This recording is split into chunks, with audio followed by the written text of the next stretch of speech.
my career began with my very first novel, which, I mean, it's an extraordinary story, was Wideacre. I was just finishing my PhD, so for my PhD I'd read nearly 200 18th century novels, and so by accident really I'd served an apprenticeship into how the novel works and is put together, and so for fun I started writing a novel which was set in the 18th century, so it was a period I was really familiar with, and to my absolute amazement that became a worldwide bestseller. It was an extraordinary experience.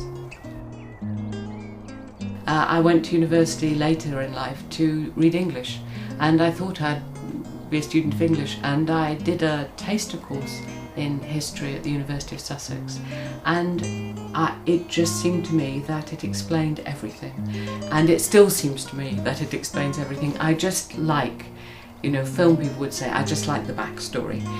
Whatever happens, if I look at a building, if someone tells me about an event, I always ask them what happened before, what was there before, how did this come about when it originated. That just seems to me, if you know that, I think you're on a way to understanding the present.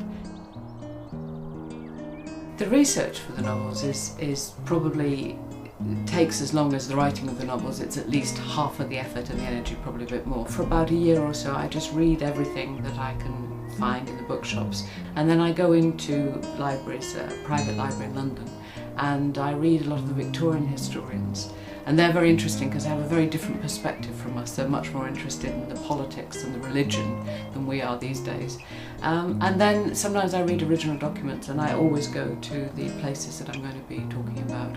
So I visit sites and sometimes roads, houses, sometimes the countryside.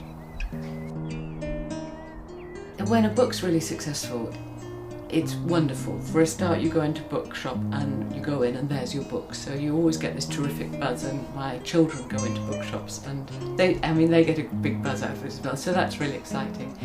It's incredible when you go somewhere, you're on holiday and you're in a tiny village in Greece somewhere, and you walk into a bookshop or into a kind of, you know, place where you can buy your picnic, and there are some English novels and there's your book. That's an extraordinary feeling. It's very odd also to be on a train or a plane and see people reading your book. I must say, I find that, I can't tell you why, but for some reason I find it intensely embarrassing. I never tell anyone that it's my book. I always look at them and I wonder where they are, and I look at their faces and see if they're laughing at a funny bit or if they're, you know, riveted.